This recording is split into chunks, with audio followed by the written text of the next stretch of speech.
하나님께 영광이 된 줄로 믿습니다. 여러분, 사랑하는 자녀나 사랑하는 부모나 형제, 사랑하는 사람에게 가장 바라는 것이 뭐겠습니까? 건강하고 행복하기를 바랄 것입니다. 자녀들에게, 멀리 있는 자녀들에게 건강하니? 잘 지내고 있어? 부모님께 전화해가지고 부모님 건강하십니까? 아버님 건강하십니까? 어머님 건강하십니까? 이것이 우리 사람들의 보통 안부 인사라 할 것입니다. 건강의 문제는 참 중요하죠. 우리 성도들을 위해서 기도할 때 제일 먼저 기도하는 것이 우리 성도들을 건강하게 해주시옵소서. 이 기도가 첫 번째 나오는 기도가 아닐 수가 없습니다. 사람들은 건강하기 위해서 많은 시간, 물질, 노력을 쏟습니다. 왜냐? 건강을 잃으면 모든 것을 잃는다 생각하기 때문에 그렇습니다. 그런데 대부분의 사람들이 말하고 있는 건강은 주로 육신의 건강, 즉 겉사람의 건강을 많이 염려하죠. 그런데 우리의 건강이, 육신의 건강도 매우 중요하지만 마음의 건강, 우리의 속사람의 건강은 육신의 건강 못지않게 어쩌면 더 건강해야 된다는 것을 우리가 알아야 합니다. 대부분의 육신의 건강의 문제가 마음에서부터 온다는 그런 통계가 나와 있지 않습니까? 마음이 튼튼해야 몸도 튼튼할 수 있다. 마음이 평안해야 우리의 육도 평안할 수 있다. 마음이 힘들어 보세요. 마음의 슬픔과 고통과 괴로움이 있으면 그 육의 건강의 모습으로 그것이 표출됩니다. 성경은 우리에게 속사람의 건강, 속사람이 건강해야 된다고 말씀하고 있습니다. 사도 바울이 에베소 교회 성도들을 향해서 무릎을 꿇고 하나님 앞에 간절히 기도한 내용은 성도들의 속사람이 강건하기를 기도하고 있습니다. 14절, 15절, 16절을 보니까 이러므로 내가 하늘과 땅에 있는 각 족속에게 이름을 주신 아버지 앞에 무릎을 꿇고 비노니 그의 영광의 풍성함을 따라 그의 성령으로 말미암아 너희 속사람을 능력으로 강건하게 하시오며 속사람이 강건하기를 사도 바울은 간절히 기도하고 있습니다. 여러분, 우리 육신의 건강은 아무리 노력해도 한계가 있지요. 아무리 좋은 음식, 좋은 약품, 건강에 좋은 운동, 많은 노력을 해도 나이가 들면 어쩔 수 없이 노쇠하게 됩니다.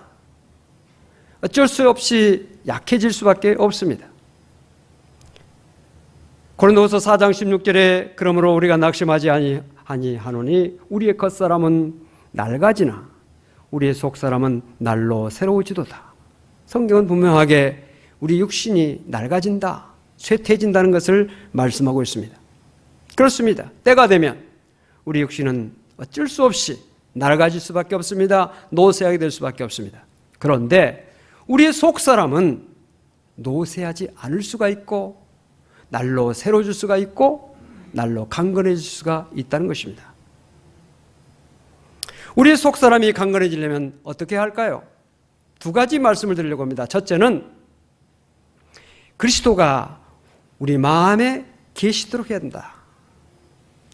예수 그리스도가 우리 마음에 계시도록 해야 된다. 그래야 우리 속사람이 강건해진다는 것입니다.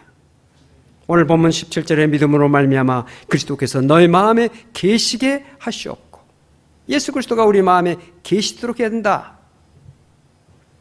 성도는 어떤 사람입니까? 예수 그리스도를 영접하여 믿고 그를 자기 인생의 주인으로 모신 사람, 이런 사람을 성도라고 말합니다. 참된 성도가 뭘까요? 예수 그리스도가 항상 그의 마음에 계시고 항상 예수 그리스도가 그의 삶을 주관하는 주인으로 섬기고 사는 사람, 이 사람이 참된 성도라 말할 수 있습니다. 그러면 좀 가짜 성도는 뭘까요? 예수가 있는 것 같지만 없는 사람, 있더라도 잠깐 있다가 사람과 대화하면서 예수님이 안 계신, 어떤 일을 하다 보면 예수님이 안 계신 그런 사람은 진정한 그리스도인이라 말할 수가 없을 것입니다. 참된 성도는 예수 그리스도를 형식적으로 아니라 진심으로, 일시적으로가 아니라 영구적으로 자기 마음속에 모시고 사는 사람, 이런 사람이 진정한 그리스도인이라 말할 수가 있을 것입니다. 오늘 본문에 계신다고 하는 이 말씀은 헬라어에서 두 가지 단어가 쓰여지고 있는데, 하나는 카토이케오라고 하는 단어가 쓰여지고 있습니다. 오늘 본문에 쓰여지고 있는 것은 이 카토이케오라고 하는 이 단어가 쓰여지고 있고요. 또 다른 계신다라고 하는 의미로 사용되는 단어가 하나 있는데 파로이케오라고 하는 것이 있습니다. 이 두 가지가 있는데, 이 파로이케오, 이것은 손님이나 나그네가 잠시 머문다, 잠시 거한다는 그런 의미 있습니다. 잠시 동안. 그 손님과 나그네는 그 집안의 모든 것을 주관할 수가 없습니다. 마음대로 벽장문을 열거나 안방을 드나들거나 냉장고 문을 열 수가 없습니다. 손님은. 그러나 주인은 모든 방의 문을 열 수가 있고 모든 것을 자기가 이것저것 다 할 수가 있습니다. 이게 주인이죠. 본문에 쓰여지고 있는 이 카테이케오, 지금 사도 바울이 에베소 교회 성도를 향해서 그리스도가 너희 마음에 계시게 하옵시고라고 할 때는 이 카토이케오를 사용하고 있는데, 영원히 주인으로서 계시기를 사모하고 기도하고 있는 것입니다. 속사람이 강건한 성도는 예수 그리스도가 자기 마음속에 손님이나 나그네처럼 방문하여서 잠깐 머물다가 지나가는 그런 것이 아니라 주인이 되어주셔서, 오히려 나의 왕이 되어주셔서, 내 마음의 왕좌의 중심에 계셔서 나의 삶을 다 주관하고 인도하는 그런 성도, 이것이 바로 참된 성도의 삶이라 할 수가 있는 것입니다. 풀러 신학대학원의 교수이며 목회자였던 로버트 멍어라고 하는 분은 소책자를 하나 썼는데, 내 마음 그리스도의 집이라고 하는 소책자를 썼습니다. 많은 사람들에게 읽혀지고 감동을 주었는데, 그 책에서 저자는 그리스도를 마음속에 모셔드린 후에 생활의 모든 영역에서 그리스도를 주인으로 삼는 모습을 집에 비유해서 그런 묘사하고 있습니다. 저자는 자기의 서재, 자기의 주방, 자기의 침실, 그리고 벽장 이르기까지 구석구석을 모두 예수님께 내어놓았습니다. 저자는 이렇게 고백하고 있습니다. 그리스도를 내 마음에 모셔드린 후에 나는 그분께 내 마음의 집을 보여드렸습니다. 그러자 그분은 지저분한 서재를 깨끗이 치워주셨고, 욕구를 채우기에만 급급했던 주방을 하나님의 양식으로 채워주셨으며, 거실은 그리스도와 대화하는 장소가 되었습니다. 작업실에서는 그분의 손길이 드러나고, 오락실에서는 주님이 주시는 진정한 기쁨과 행복이 있게 되었습니다. 그러나 그것으로는 부족했습니다. 나는 집의 소유권을 그분께 맡겼습니다. 그날 그분은 내 삶을 받으시고 나의 주인이 되셨습니다. 이제 나는 영원토록 그분의 것이고 그분은 나의 것입니다. 나는 이제껏 그리스도를 위해 내 마음을 깨끗하게 하고 그분께 쓸모있게 되기 위해서 노력해왔지만 매우 힘들었습니다. 내가 어느 한 방을 청소하면 다른 방이 먼지가 쌓이고, 2층을 청소하기 시작하면 1층이 벌써 먼지투성이가 되어 있었습니다. 나는 정결한 마음과 순종의 삶을 계속 유지하느라 너무 피곤하고 지쳤습니다. 나는 그것을 감당할 수 없었습니다. 그래서 나는 갑자기 질문을 드렸습니다. 주님, 이 집 전체의 책임을 주님께 맡깁니다. 그 벽장을 치워주셨듯이 저를 위해서 이 집을 다스려 주십시오. 제 마음을 바람직한 상태로 만들어주시고 제 삶이 마땅히 설 곳에 서도록 해주십시오. 책의 마지막 부분에 저자는 이렇게 고백합니다. 주여, 당신은 손님이셨지만, 그리고 저는 주인이었습니다. 그러나 이제부터는 제가 하인이 됩니다. 당신이 저와 이 집의 주인이 되어 주십시오. 그분은 그날 나의 삶을 받으셨습니다. 그래서 나는 당신에게 그리스도인의 삶을 사는데 이보다 더 좋은 방도가 없다는 것을 말씀드릴 수 있습니다. 그분은 그리스도인의 삶을 아름답게 하고 사용하는 법을 알고 계십니다. 그리하여 깊은 평화가 내 영혼 위에 자리 잡은 것입니다. 영원토록 나는 그분의 것이요 그분은 나의 것입니다. 그렇습니다. 예수 그리스도를 내 마음속에, 우리의 마음속에 영구히 주인으로 계시게 하시는 사람은 예수님께서 우리의 삶을 다 주관하시기 때문에 나의 서재, 나의 주방, 거실, 벽장 안, 창고 속이라도 모든 것을 주님께서 주관해 주시기 때문에 우리 마음에 청결이 있고 우리 마음에 평안이 있고 근심, 걱정, 염려, 두려움에서 해방될 수가 있습니다. 주님이 내 마음속에 온전히 계시고 주님의 능력으로 우리를 붙들어 주실 때 우리는 마귀를 이기고 흑암을 이기고 절망을 이기고 세상을 승리하며 살아갈 수가 있는 것입니다. 하나님이 기뻐하시는 능력 있는 삶을 살 수가 있는 것입니다. 사랑하는 성일 가족 여러분, 여러분 마음속에 예수 그리스도를 손님이나 나그네가 아니라 주인으로 온전히 여러분 마음 중심에, 여러분 삶의 중심에 오셔서 주님이 여러분을 주관하시도록 맡겨드림으로 속사람이 강건한 성도, 능력 있는 성도, 세상을 이길 수 있는 능력 가지는 성도가 다 될 수 있기를 주 이름으로 축원합니다. 또 한 가지는 그리스도의 사랑으로 충만해야 우리의 속사람이 강건해진다고 하는 것입니다. 17절부터 19절까지 우리 말씀을 같이 읽겠습니다. 너희가 사랑 가운데서 뿌리가 박히고 터가 굳어져서 능히 모든 성도와 함께 지식에 넘치는 그리스도의 사랑을 알고 그 너비와 길이와 높이와 깊이가 어떠함을 깨달아 하나님의 모든 충만하신 것으로 너에게 충만하게 하시기를 구하노라. 아멘. 속사람이 강건한 사람은 사랑 가운데 뿌리가 박히고 터가 굳어진 사람. 사랑 가운데 뿌리가 박히고 터가 굳어진 사람이에요. 뿌리가 깊은 나무, 어떤 태풍이 불어와도 굳건히 서 있습니다. 견고한 안반 위에 건설된 건물 역시 요동치 않습니다. 어떤 상황과 환경 속에서도 흔들리지 않습니다. 변함이 없습니다. 사도 바울은 에베소 교회 편지를 지금 보내고 있는데 에베소 교회는 에베소라고 하는 도시에 건설된 세워진 교회입니다. 이 에베소라고 하는 이 도시는 로마의 몇 대 안에 드는 큰 항구 도시입니다. 수많은 무역선이 오고 갑니다. 오랜 지친 선원들 그곳에 내려서 쉬기도 하고 또 육지에서 먹고 마시고 즐기는 그런 것이 바로 에베소입니다. 온갖 타락, 온갖 범죄, 홍수처럼 소용돌이치는 것이 바로 이 에베소입니다. 그곳에 세워진 에베소 교회.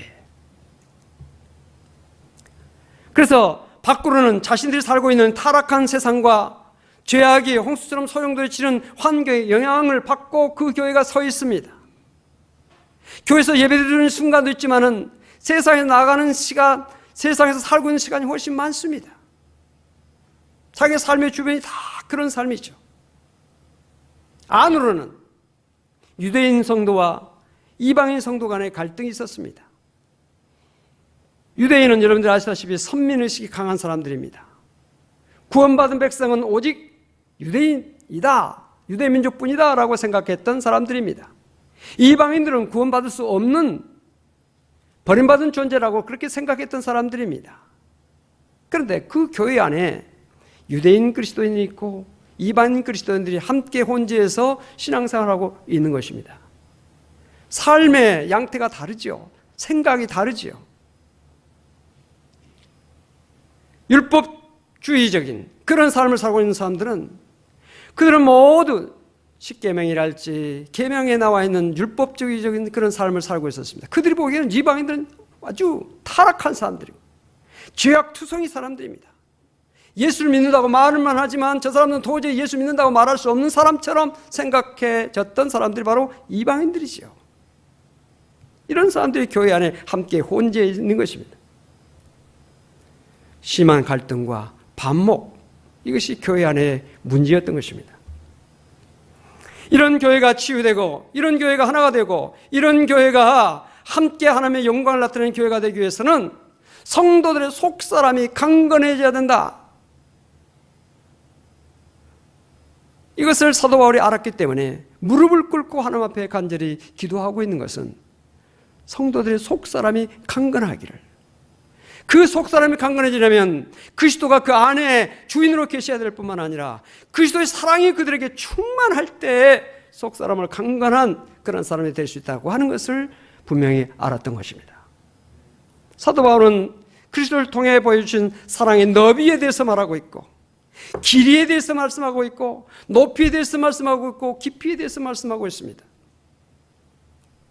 그리스도를 통해서 보여주신 그 사랑의 너비는 그 당시 서로 반목했던 유대인들과 이방인들을 함께 포용할 수 있는 이상, 그 이상으로 뿐만 아니라 세상 모든 사람들을 포용할 수 있는 넓은 사랑입니다. 그리스도의 사랑의 길이는 잠시 동안만 아니라 그 사랑이 영원토록, 그 사랑이 계속되도록, 그 사랑이 잠시 있다가 사라지는 사랑이 아니라 끝없이 영원히 계속될 수 있을 만큼 충분한 긴 사랑, 이것이 바로 그리스도의 사랑이라고 하는 것이죠. 또 그리스도의 사랑의 높이는 무엇입니까? 이 세상의 그 어떤 사랑과 비교할 수 없는 거룩한 차원의 사랑, 구속적인 사랑. 우리가 교회 안에서 살아가고 있는 것은 인간적인 사랑이 아니라 그리스도의 사랑으로 사랑하는 것이죠. 이 사랑이 길어지지 않는 거예요. 영구히, 끝없이. 그리고 그 사랑의 깊이는 가장 타락한 죄인까지 미칠 수 있을 만큼 충분히 깊은 사랑. 이 사랑으로 충만한 사람이 바로 속사람이 강건한 사람이다. 에베소 교회 성도들이 그런 속사람이 강건한 사람이 되기를 사도 바울은 간절히 기도하고 있는 것입니다.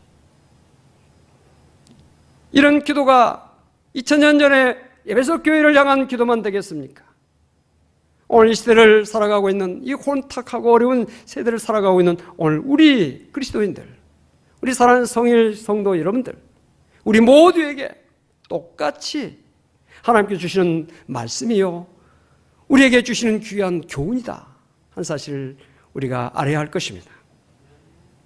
그 크신 사랑, 하나님의 사랑이란 찬양이 있죠. 우리가 애창하는 찬송 가운데 하나입니다.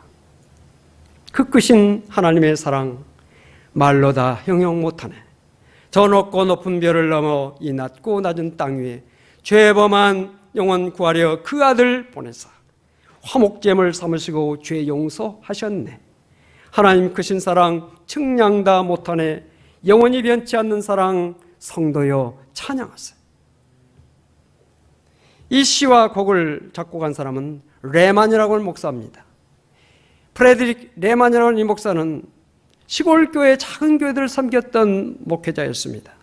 교회가 어려워서 그에게 충분한 생활비를 제공하지 못했습니다. 그러나 그런 목회를 계속했습니다.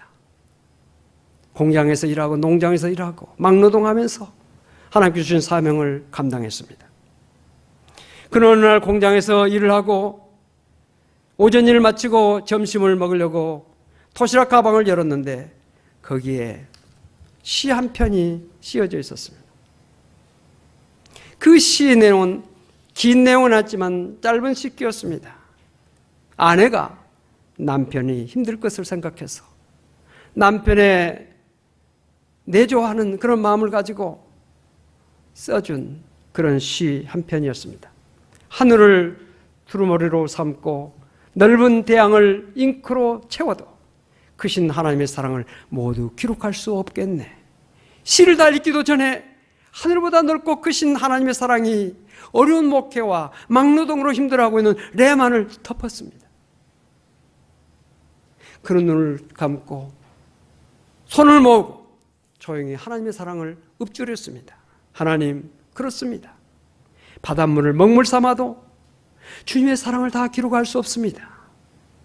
우리를 위해 외아들을 보내사 우리를 위해 십자가에 달려 죽게 하신 하나님, 그 하나님의 사랑을 찬양합니다.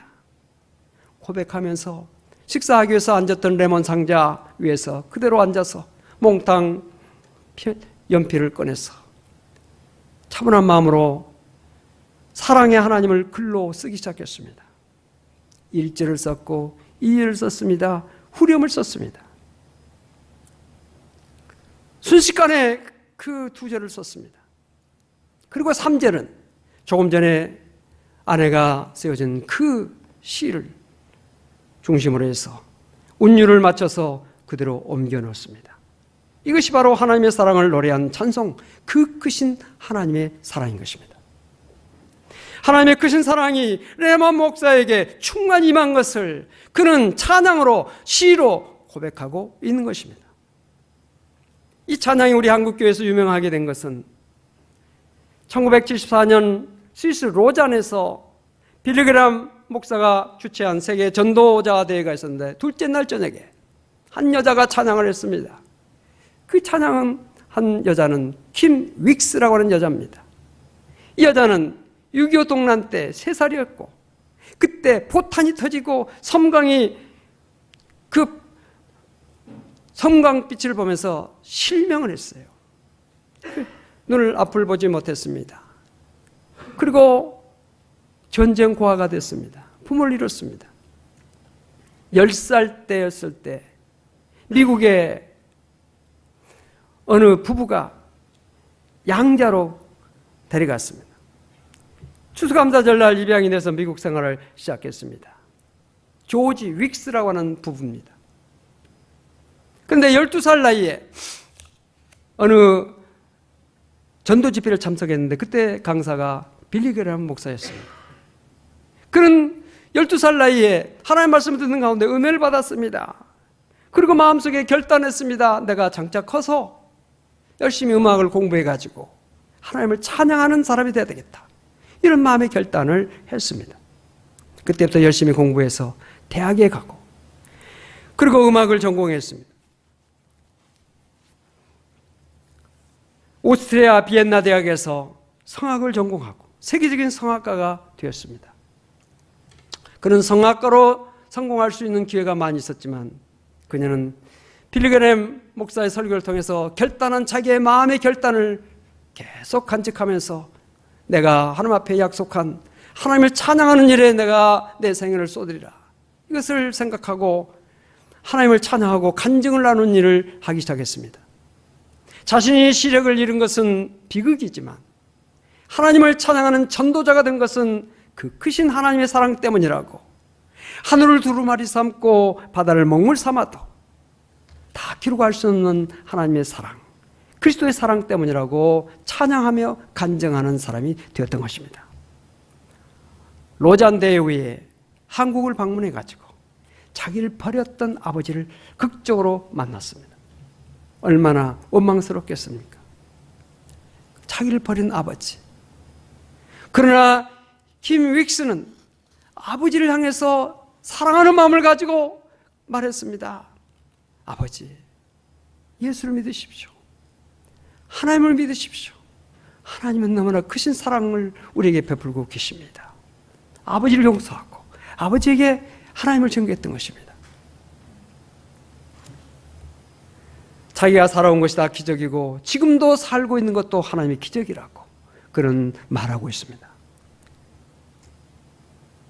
맹인인 나를 인도하는 사람은 100야드 앞에 놓인 것을 내게 이야기하지 않고 바로 내 발 앞에 무엇이 있는지를 말해줍니다.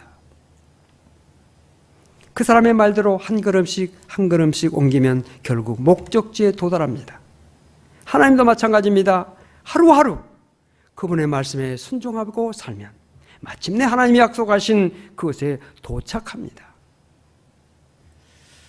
여러분, 킴 윅스 속사람이 강건한 사람이죠. 속사람이 강건하기 때문에 그 모든 어려움을 다 이기고 극복하고 하나님의 사람으로 하나님의 사역자로 우뚝 서 있으면서 많은 사람들에게 감동과 많은 사람들에게 복음을 증거하는 귀한 사역자가 됐던 것입니다. 그리스도의 사랑이 충만한 사람, 자기의 모든 어렵고 힘든 상황을 이겨낼 뿐만 아니라 그 큰 사랑을 몸으로 실천하고 그 사랑을 전할 수 있는 사람이 될 수가 있는 것입니다. 사랑하는 성도 여러분, 어느 때보다도 정말 우리가 말씀에 굳게 서고 속사람이 강건한 사람이 되어야 될 것입니다. 그래서 지금 코로나 상황도 있고 우리의 삶이 얼마나 많이 힘듭니까? 이 땅에 얼마나 갈등과 얼마나 대립이 많습니까? 교회 안팎에도 우리 주변에도 정말 우리가 성령의 능력으로 우리 속사람이 강건하면 정말 바다가 물로 충만하면 암초들이 다 없어집니다. 그 위를 다 큰 배가 다닐 수 있습니다. 은혜, 사랑의 수위가 낮아지면 그 물이 빠져버리면 조그마한 문제도 걸리게 되는 것이죠. 사랑하는 성도 여러분, 속사람이 강건한 성도, 속사람이 강건한 성도가 되어서 여러분의 가정, 여러분의 일터, 여러분의 삶의 주변에서 하나님께 영광 돌리고 하나님을 증거하고 아름답고 행복한 곳으로 변화시켜 나가는 모든 성도가 되시기를 주님으로 축원합니다. 우리 성일교회가 더욱더 이 시대 속에서 우리 모든 성도가 어린아이를 시작해서 노인자까지 강건한 속사람이 믿음으로 강건한 성령으로 강건한 모든 성도가 되시기를 주님으로 축복합니다. 기도하겠습니다. 하나님 감사합니다. 우리가 세상을 살아가는데 육신의 건강도 필요하지만 우리의 속사람이 더욱더 강건해야 된다는 말씀을 다시 한번 묵상합니다. 이 말씀대로 성령으로 믿음으로 우리의 속사람이 강건해져서 하나님께 영광 돌려드리고 우리에게 주어진 사명을 내 주변 모든 사람들에게 내가 있는 곳곳마다 주님의 사랑과 은혜를 나타내며 살 수 있는 우리 모든 성도가 될 수 있도록 은총을 베풀어 주시옵소서. 모든 것을 이기고 극복하고 승리하며 우리의 삶 전체가 하나님께 영광 돌리는 삶이 될 수 있도록 주여 축복하여 주시옵소서. 감사드리며 예수 그리스도 이름으로 간절히 기도하옵나이다. 아멘.